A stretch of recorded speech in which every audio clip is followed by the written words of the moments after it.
For those who enjoy using false color in their images, last week we took a look at using Affinity's HSL tool to shift the color of any astrophoto image to any other color scheme. HSL stands for hue, saturation, and luminosity. And through using this one simple tool, any image can be shifted to any other color scheme, no scripts required. And that means they can be shifted to any other color scheme without the restrictions of scripts either. You see, astrophoto color shift scripts tend to restrict you to color schemes such as HOO, SHO, HSO, and other related color schemes. But by using the HSL tool, you're not restricted to any scheme. You can use any color format that you want. And in that video, I said that there was an alternative advanced way to shift colors. I want to pause and emphasize here that that doesn't necessarily mean a better way. However, if determined, you can gain even more refined control of the base colors used to create your image. And you can do this whether you shoot your images through a one-shot color camera or by using a monochrome camera using RGB, LRGB, or narrowband filters. For illustration purposes today, I'm going to use an image that I shot with a one-shot color camera. Not just any one-shot color camera, but a mere planetary camera, the Player One Uranus C. It's not even a cooled camera. But this inexpensive planetary camera has been used very successfully for shooting deep sky objects ever since its creation. And as long as it's not a hot night, it does very well.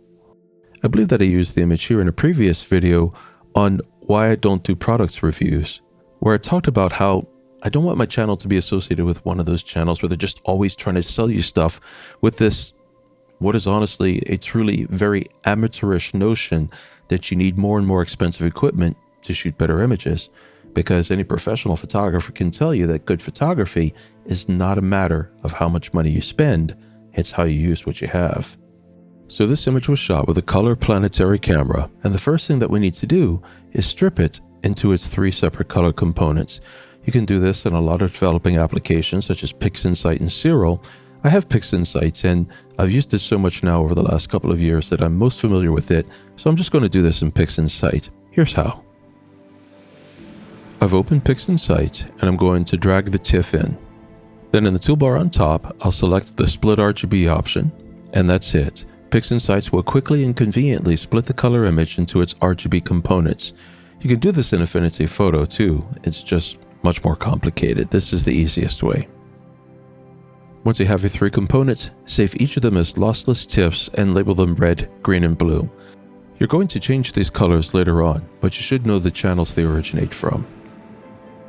Now I've opened Affinity, and I'm in the newest Affinity version 3, and I'm going to drag in the red, green, and blue channels, beginning with the red image. And I've just labeled it R to help remind me which one this is, because Affinity will always label the first image or the first layer that you put in as background. Then I'm going to drag in the other two layers, the green and the blue, and they will appear as images in the editing panel and as layers in the layer stack middle right. Then I'll click on the eye icons on the blue and the green layers and leave only the red layer visible. Notice that right now we see only a monochrome image, and this is because if you begin a photo editing product by dragging in a monochrome image, Affinity will assume that you want to work in a monochrome color space. To change this, we'll just go to the Documents menu up top, select Document Setup. In the Color subsection, select the Color Format drop-down menu and select RGB 16 for 16-bit color. Then you have to decide what color space you want to work in. You might choose to work in RGB or Adobe or another color space. I tend to work in Display P3, so that's what I'm going to select. And now in the Affinity workspace, if we look at the histogram section out top right, we can see that we have a red, green, and blue color channels to work with. But the image is still in monochrome, and this is because we have to apply color, which will serve as our new prime color to each layer of the information. I'm going to do this by applying an alternative color to the red master. To do this, I'll select the Shape tool on the left and create a new square layer over the red layer. I need to transform the new square layer into a color, so in the histogram section top right, I'll select the color icon and find my new color. Now to get a good color balance, we need to choose colors that are roughly 1/3 around the color wheel from each other. We can evoke the HSL tool to see a color wheel. You can use the color wheel as a visual reference, and whatever colors you want to apply to your masters. To get a good color balance, each of those colors, which will be your new primary colors, should be roughly 1/3 the way around the color wheel from each other, like this. You can pick colors from any position on the wheel, but this should be about 1/3 the way around. You can pick colors that do not balance that way, but you'll get odd results, but who knows, if you want to play with color, the odd results may at times be desirable for you. The sky's the limit when you use your imagination this way. Once I've selected the color scheme that I'm going to work with on the color wheel, I'm then going to pick a color to apply to the new square layer that's over our red layer. To do this, I'm going to use the graphic color selection tool that's below the color slider bars. I could use the color slider bars too. It's just typically easier to use the graphic selections tool. And generally you're going to want to pick from about halfway between the top and the bottom of the color bar. This will select colors about halfway between black and white mixes, or between full dark and full bright. In Affinity, you can work with the RGB color scheme or a number of other color schemes by choosing one from the drop-down menu in the histogram region. I think RGB is most intuitive for viewers, and it's the one that I usually work with, so that's what I'm going to work with today. Now, I'll select my first color from the color graph. To select a color, use the mouse to drag your cursor over it and hold the left mouse button down. Then you can drag between the colors and see what color will affect your square. Notice how as you change colors, the color slider bars up top move as well. You can use those slider bars to make very precise adjustments if you want to. But as this is just for demonstration purposes, I'm just going to select a color from the color graph bar. And at this time, I'm going to select a color that roughly corresponds to sulfur yellow, as I've experienced good outcomes with using that color in other images, especially for emphasizing the subtle presence of faint high-frequency detail.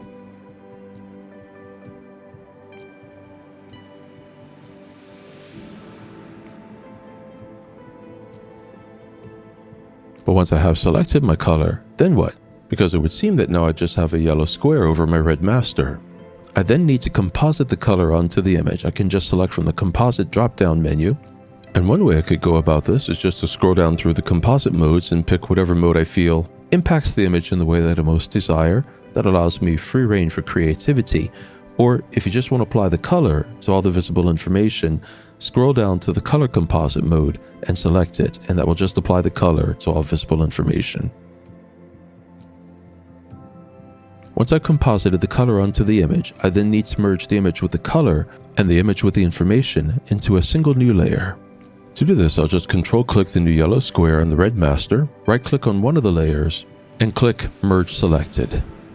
The original two layers will then merge into a single new layer designated R, which is to say, they just carry over the original R layer's name. Now I'm going to select a color about 1/3 the way around the color wheel to apply to the green channel. I'm not going to worry about being super precise. I'm going to pick the color that I want, but pick it from somewhere roughly 1/3 around the color wheel.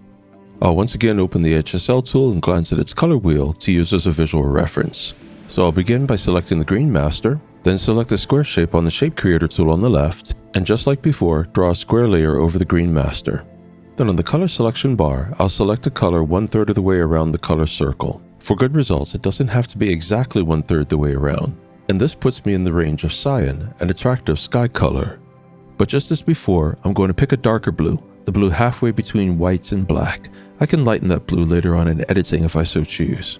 Then just like before, I'll use the color composite mode to combine the color with the original green channel's information, and control-click the blue color layer and the green layer. Right-click on one of them and choose Merge Selected. This will combine those two layers into a single new layer, the green channel, but with blue color. Now I'm going to execute the exact same process with the blue plate. Using the Shape tool, I'll draw a square over the blue plate and apply a color to that square that's roughly 1/3 the way between yellow and cyan, the blue colors and the sulfur yellow colors. Once again, I'm not worried about being exactly a third between, the reason being I can balance the colors further in editing later on. But this time, I'm going to go with a very pure red color. Though, as before, I'll select that color from the graphical color bar about halfway between the upper white and lower black sides. And when I have the color that I want, I'll use the color composite mode to combine the color with the original blue plate's information. Then I'll control-click both layers, right-click on one of them, and select Merge Selected to blend them into a single new layer, a red-colored layer, but with blue's information. Now that each of our layers are colored, we need to composite them together to add both their color and their high-frequency information. I'll begin by clicking on the eye icon of the topmost layer, the blue information, making it invisible. Then I'll select the green information, which now actually has our cyan color, and I'll begin scrolling through various composite options till I find the one that best adds this information to the sulfur yellow layer below, which now has our red information. I know that can get confusing, but that's what you get when you play with colors. In the composite drop-down menu, you can pick and choose whatever composite mode meets your needs best. Some composite modes, like those in the soft light region, create a lot of contrast, emphasizing detail but crushing dark ranges. Some, like those in the screen region, add light to light, making brighter images, but they can blow things out, and there are many creative derivations in between. Affinity offers dozens of compositing options. And one of the great things about Affinity is you can see how each of those options will affect the image instantly. Unlike some astrophotography editors such as PixInsight, you don't have to open preview windows or actually process the information to see if you like the outcome, and then go back and undo it and process other iterations.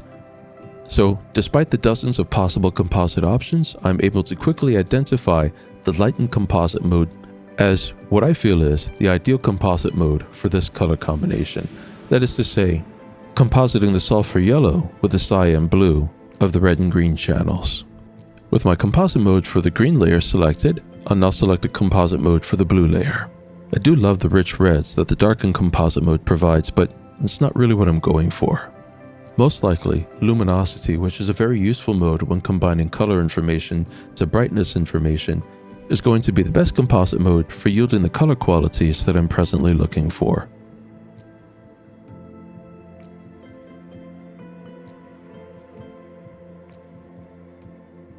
Yeah, that looks great. It'll need some editing, but the Luminosity composite mode is definitely what I'm looking for.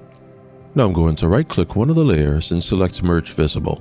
This will create a new layer with all the combined information from the RG and B layers below. I'll just dub this layer RGB, even though we aren't really using the RGB color space. It's more to tell me that this is the combined information, and the name derives from the color filters the information was shot through. Even with a one-shot color camera, the information is shot through red, green, and blue color filters. They're just built over the sensor, but that would be a topic for another session if you're curious.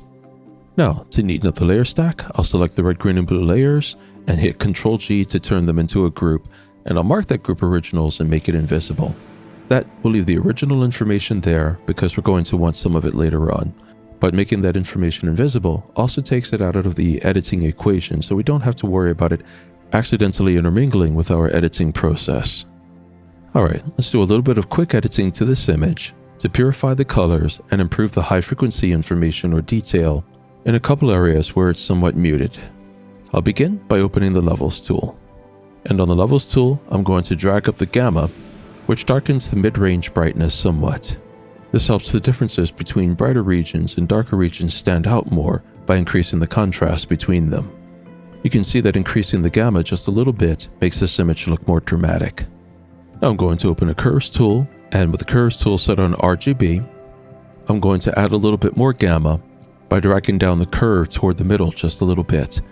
But the difference between adjusting gamma on the Curves tool versus adjusting gamma on the Levels tool is the Levels tool makes a perfectly level gamma, as if dragging down the curve directly from the center square, right here.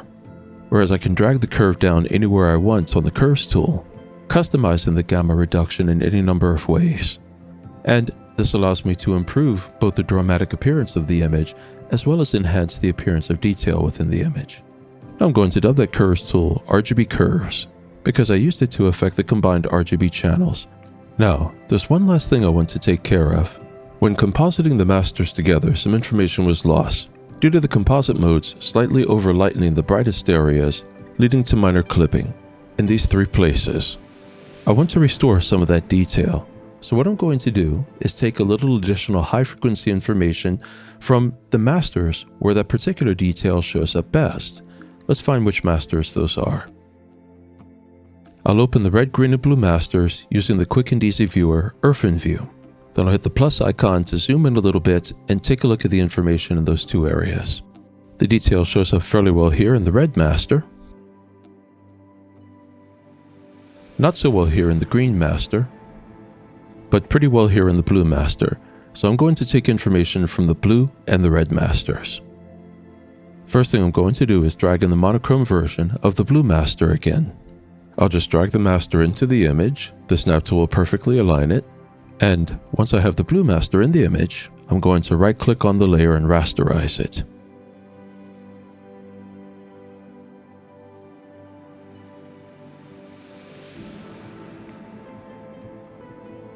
Once that's done, I'll go to the drop-down menu up top, select Pixels, go down to Filters, and then Frequency Separation. Then, paying special attention to the 3 affected areas, I'll move the Pixel Separation's pixel slider bar back and forth till I find the setting where the detail best shows in those 3 areas.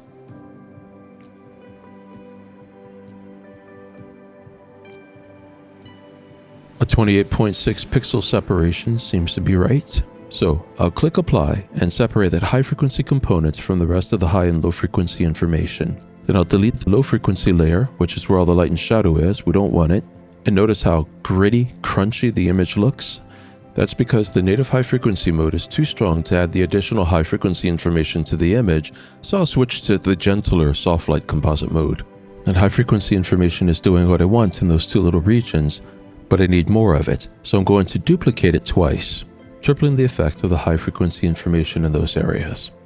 Then to keep the layer stack simple, I'll Control select all 3 layers, right click on one of the layers and select Merge Selected. I don't want that high frequency information to affect the rest of the image, it's already sharp enough already.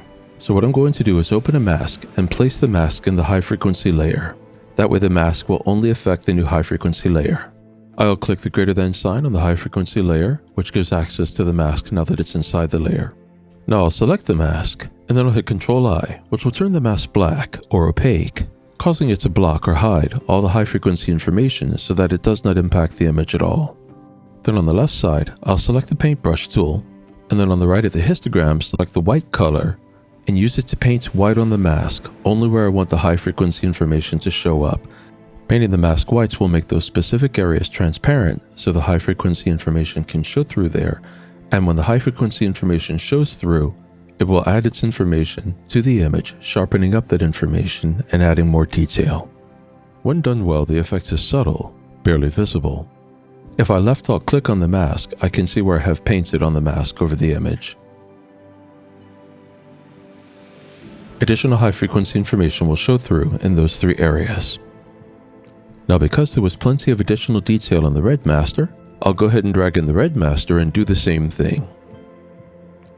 The red master is now in the image, but I need to drag the layer to the top of the layer stack so that it becomes visible. There it is. I'm going to click and drag on it with the snap tool on to perfectly align it to the image. Then I'll right click on the layer and rasterize it, and then go to the Pixels drop-down menu, select Filters, and choose the Frequency Separation tool again. I'll scroll to zoom in a little bit, and once again, find the exact amount of separation to maximize the appearance of detail in those 3 specific areas of the image. Once I've found what I'm looking for, I'll click Apply to separate that component of high frequency information from the rest of the information, then delete the rest of the information in the low frequency component. And once again, change the high frequency component to the soft light composite mode so that it composites onto the image more gently. I like this effect, but it needs to be stronger, so I'll duplicate it, watching how each additional duplicate layer of the red high frequency information affects the image. And I'll end up duplicating it 3 times for a total of 4 new red master high frequency layers. Then I'll select all those red high frequency layers and choose Merge Selected to join them. And just as before, I'll evoke a mask, drag the new mask layer directly into the new red high frequency layer, which is actually 4 combined red high frequency layers, and click Ctrl I to invert the mask, which changes it to black. Then I'll select the paintbrush, make sure white is selected, and with the mask selected, paint on the mask over the 3 areas where I want to add some sharpness and detail. And this will allow the red high frequency layer to add its information to the rest of the image. Now we're in the final phases, so I'm going to drag in the star plate. I find that the stars can shift the appearance, or at least our perception, of an image enough that it's often worth it in the final stages of developing an image to drag in the stars and see what an image looks like with the stars in it. and I can see with the stars in it that I want to intensify the colors a little bit more and shift the blues, because right now to my eye they have a bit of a blue-green cast. I want to switch them to more of a cyan cast, and I want to intensify the redder areas away from that sort of mauve or brown cast into a bit of a red and sulfur yellow cast. And to do this, I'll evoke the HSL tool, the Hue, Saturation, and Luminance tool. And since I already have my primary color switched to the range that I want, I can make more precise changes with the HSL tool. If you're interested in how to use the HSL tool, take a look at my video, Convert Any Color Image to Any False Color Palette Without Scripts. It gives you a functional rundown on how to use the HSL tool. The HSL tool has other features that were not covered in that video because they relate to other operations within Affinity, but it provides you with all the information that you need to use the HSL tool to successfully bring about any kind of color shift to an image. But in short, what I'm going to do is use the HSL tool to first effect a global color shift to the image and see if I can get the reds and the blue areas in the ballpark of where I want them. And since color shifting can occasionally saturation clip and drown out high frequency information or detail, I'll just reference the original RGB image to make sure that I'm not doing that. And then, going back to the HSL tool, I'll make specific color range shifts to bring the red and the blue areas into the ranges that I want, while being careful to avoid saturation clipping. Once again, for more detail on how to do that, please take a look at my previous video, Convert Any Color Image to Any False Color Palette Without Scripts. When I've gotten the color quality to where I want it, I'm going to open up another Curves tool, and I'm going to use this one to affect the luminosity or brightness and darkness of the image only. To do this, in the drop-down menu lower left where it says RGB, I'll select Lab, and in the drop-down list beside it, I'll select Lightness. With these settings, the Curves tool will only affect the luminosity of the image. Then I'm going to click on the Picker button on the Curves tool, which will make the Curves tool only affect the brightness and colors that have been selected. However, because I'm working in the lab lightness mode, it will only affect luminosity. When I click on the picker, I can then place the mouse cursor anywhere on the image, and if I left click and drag, the curve itself will be dragged at the color and luminosity values of that part of the image. In this case, I'll put the cursor over one of the brighter parts of the image, right here, left click and drag down, and this will introduce a new gamma curve within the image, which will darken those brightest places and introduce a little bit more drama into the image. Then I can further customize the curve by grabbing specific areas on the curve and modifying the gamma effect to whatever way I feel works best. This is where a gamma implementation with the Curves tool differs from the gamma implementation within the Levels tool, if you're curious. The gamma slider bar on the Levels tool will introduce a perfect gamma curve, either positive, brightening an image, or negative, darkening the image. But you can customize the gamma effect in a Curves tool by originating the curve at any point of brightness or darkness, and then further grabbing the curve and making twists and turns to it, in whatever way you feel will best affect the image, ultimately leading to this final outcome. And here's the original true RGB to compare it to. Each image has its own merits. The original RGB would be much closer to how the human eye would see it, whereas the advanced color shift image has been tuned by way of impacting color to make differences in brightness and detail stand out more. And it also gives you a little bit more color variety within the image. And I should add that this really is only the starting place. Even though I call this the advanced color shift method, colors and image appearance can be further enhanced and detail amplified by combining color shift methodologies with compositing strategies, filtering strategies, noise management, and implementation of frequency separation and sharpening strategies. These strategies can be applied to artistically bring out an image for beauty's sake, or to emphasize the materials, structures, and radiation emissions from an image. And the more you know how each tool can transform, emphasize, or de-emphasize each range of information, the more possibilities are available to you in the way of revealing the information captured by your cameras whenever you take a photograph of a deep sky object. If you have any thoughts, observations, or questions, please leave them in the comment section below. And as always, thanks for watching. Now get out there this winter and have an incredible time shooting the sky.